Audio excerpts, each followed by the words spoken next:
Today, we're breaking down the quirkiest, most logic-defying features that somehow became normal. Sam from Gamers Review Games here, and in this video, we're counting down 10 ridiculous game mechanics that make no sense. Starting things off, healing in video games is a very common mechanic that we have seen in everything from Doom to Dark Souls, and is obviously very helpful. Most of the time you can make sense of it drinking a magical red vial, because it's always red, or casting a spell that nourishes you, but that's not what we're talking about. These are those moments when you have a near-death experience, quickly get behind cover, only to have your character wrap a bandage around their arm, and suddenly you're back to full health. Because if you take a bullet to the chest, all you need is one small bandage on your arm. Now, there are limitations with how many healing animations can be made, so of course, you won't find one that necessarily fits every different type of damage, but you've got to admit, it just seems silly when you're in the middle of a firefight in Far Cry and the main character wraps up their arm in the same manner as if they'd just given themselves the secret of unlimited life. I'm invincible! But it's not just bandages that can make healing seem silly. Eating is also definitely up there. I mean, I just had a steak sandwich for lunch and I definitely didn't get healed for 50 HP. So why does eating turn a character from a half-dead human to a superhero? It gets even funnier when characters do this mid-battle. Like, can you imagine being in a shootout and going, hold on a sec, I just need to eat some cheese? It works, but where's the logic? The Outer Worlds 2 had a compromise with this and opted for an in-battle, out-of-battle system. When you're just roaming around the environment, that off-can of spam will do the job. Engage in a firefight and you won't be able to use your overstocked pantry to get you back to full health. So you will need to be a bit more careful with that one. Up next, does anyone else find it at all strange that when enemies see you in a stealth mission, if you duck away quick enough, they'll go back to being mindless, aloof morons and act like they never noticed anything out of the ordinary? I get that games need to give a bit of time for us to sneak around undetected, but being in the line of sight of a guard, having them stare directly at you whilst the meter slowly fills up, and then just forgetting about you if you move away in time is just so silly. It's even funnier when they have pre-written dialogue being like, "What was that one?" As if these often low-level guards weren't made to look stupid enough, the devs add dialogue to emphasize the point, and it doesn't just seem to be in early stages when they first see you. In games like Assassin's Creed, you could be taking on a horde of enemies and then just run off on them, and as soon as you're out of sight, the goldfish effect takes place. Within 10 seconds, the guards forget who you are and act like they weren't just getting taken out en masse by a guy in an overly suspicious outfit. Whilst the early games tried to get around this by giving you a notoriety meter, taking down 3 posters across a whole city makes all its inhabitants forget you ever existed. Or you can just hide in some tall grass and those visually impaired hostiles won't know where to look. Extra points for AC2 for giving you various capes that basically give you free reign to go on a crime spree without attracting any notoriety. Surely, there has got to be a better way. Of course, there are games that do this wanted system well, with Red Dead Redemption 2 being a particular standout, but they still have their limits, so maybe it's time to have adversaries be alerted to you on sight? Maybe?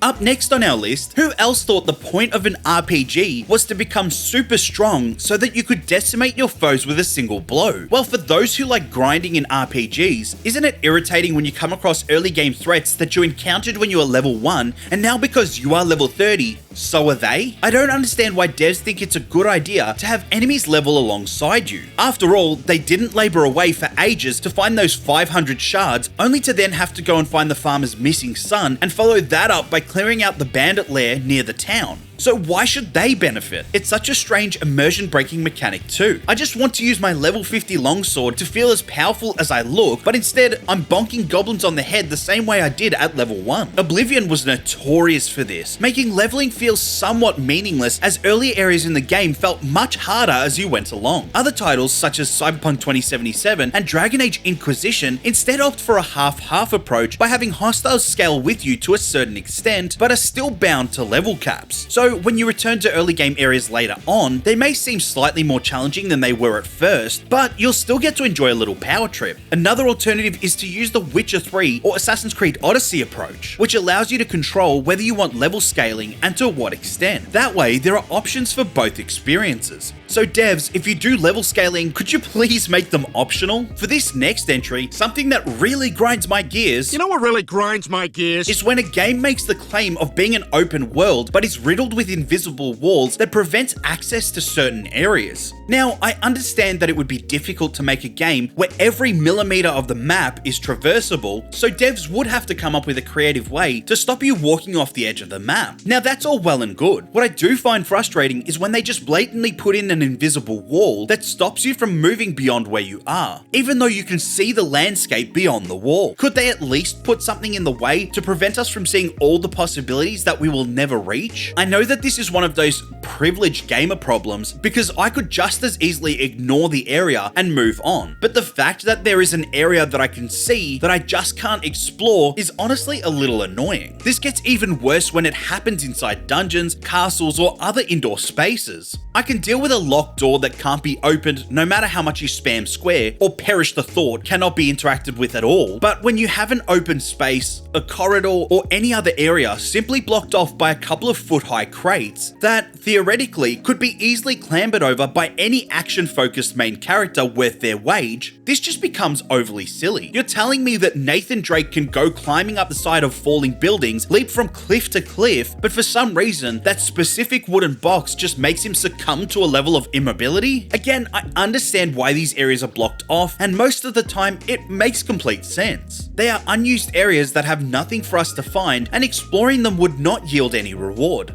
But by that merit, why not just remove them from view altogether? I get that some devs want to make big sprawling RPGs, but if you show us something and then say, sorry, you can't go there. And that, people, is what grinds my gears. Hey, thanks for finding this channel. I'm building this from scratch as a one-man team with a single goal, dropping high-quality lists for you every single week. By subscribing now, you aren't just a number. You're an early supporter helping me hit that weekly schedule faster. So thanks for being here. Up next, isn't it strange that some main story quests can be so intense and seem like things could turn bad if you don't get onto it immediately, but because there's no time limit or urgency to the quests, outside of the cutscenes, you could go on your merry way and explore a whole region before even getting around to stopping the big bad? What's particularly silly about this is that choosing to grind levels essentially puts the quest on hold, as if the big bad final boss will just sit there waiting for you before carrying out their plan. If you decide to grind away, you'll often take on a bunch of side quests to really farm that XP. And we know what most of these side quests are like. Get 10 herbs for Jacob or catch this fish for Lily. The point? You're basically proving to the game that the end of the world isn't as important as fishing or foraging, or whatever else you're doing to level up. This is one of those things that isn't annoying by any means, but it's just funny because the concept of basically telling a final boss to wait a minute whilst you do menial tasks is just really entertaining. Skyrim and The Witcher 3 are prime examples of this. Geralt needs to save Ciri, but not before playing 1,000 rounds of Gwen. Or dragons are destroying the world, but instead you've just spent 50 hours sneaking around and leveling up your stealth just so you can be a better pickpocket. Next up on our list, this one is one of those classic video game logic moments that kind of makes sense in-game, but the second you think about it in real-world terms, it completely falls apart. And that is class-based armor and clothing restrictions. Yeah, this is a weird one. Now, I get not being able to use a weapon from another class. A knight probably wouldn't know how to cast Fireball, and a mage might struggle to swing a greatsword without snapping their spine.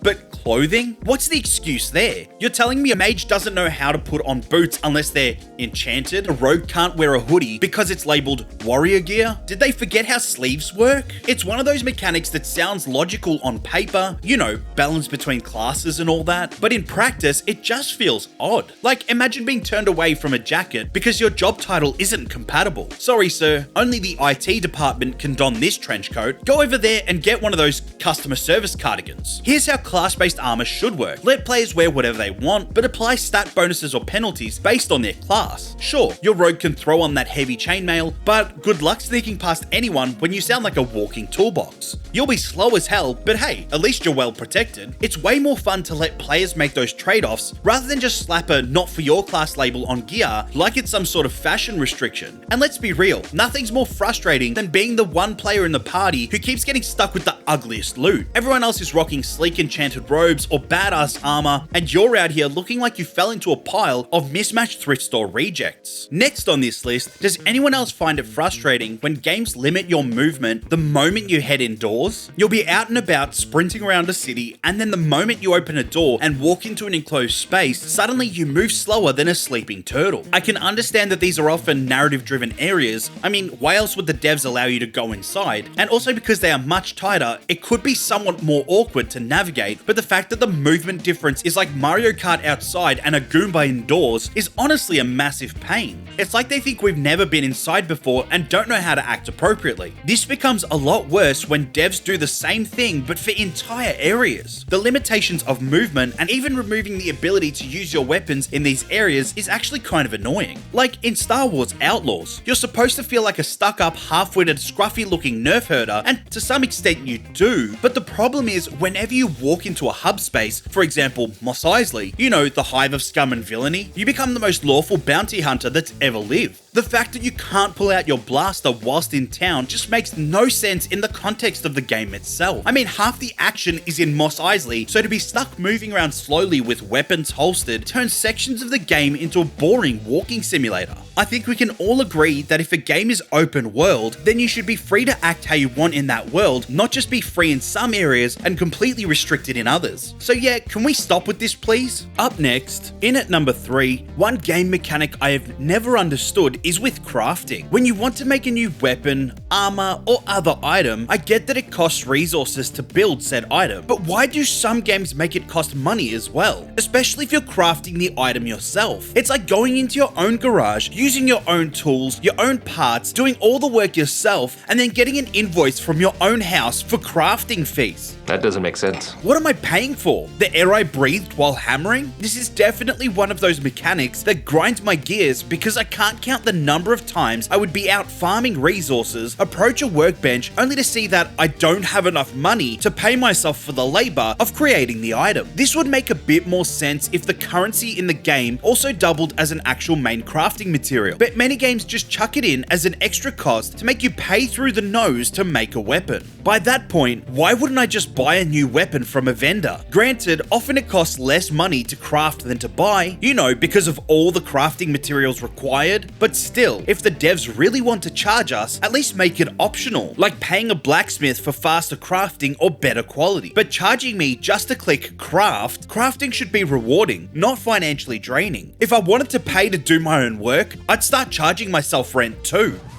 Rent?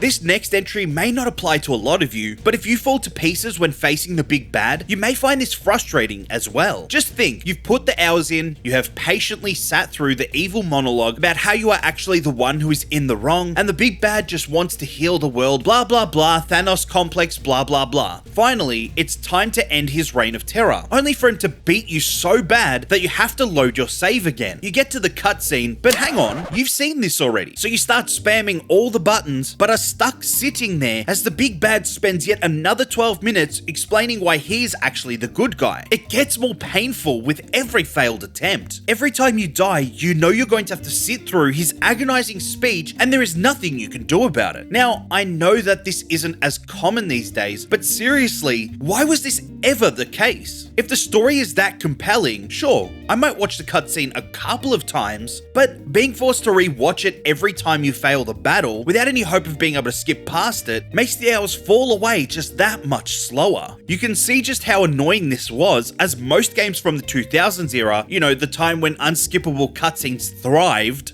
that have received remasters or remakes have added in the option to bypass these cutscenes. Original versions of games like Kingdom Hearts, Devil May Cry, and Persona 3 became a labor of love to get through because of how tedious these moments can become. Don't get me wrong, I love a good narrative adventure as much as the next guy, but games that don't let you skip cutscenes for final bosses or just in general, replayability will become tedious and lead to the game gathering virtual dust on my virtual shelf. For our final entry, let's talk about something we've all seen in RPGs. That is, level requirements for weapons and armor. It is a familiar mechanic, but have you ever stopped to think about how odd it is that a character can't even hold or use a sword just because they're not a high enough level? I mean, the concept of unlocking or finding a new weapon that is a much higher level than your current one can be exciting, but having to then put it in storage because you haven't met the level requirements, only for it to be completely useless once you've finally hit that level, is so annoying. This is particularly frustrating in games that throw rare gear at you early on. You get all excited at the sight of the shiny new object that popped out of the chest, and then utter disappointment. This isn't too bad if it's just 1 or 2 levels higher, but any more than that, like in the Borderlands series, and you can't even equip it till you hit the required level. So it just leaves you disheartened and makes the grind not feel worthwhile. An interesting solution to this, which has been implemented by games such as Kingdom Come Deliverance, allows for you to use any weapon that you find. However, the effectiveness of that weapon heavily depends on your level and stats. Dark Souls and Tainted Grail Fall of Avalon, on the other hand, let you use these weapons but with reduced speed or damage depending on the weapons. This is a great way of making you feel underleveled without the equipment feeling completely useless. And I know that this concept isn't new, but I'm surprised that more games don't feature it. Fall of Avalon, like many indie games, is a great example of how games on a budget can still compete with the modern market. To find more excellent indie games from 2025, click the video on screen now.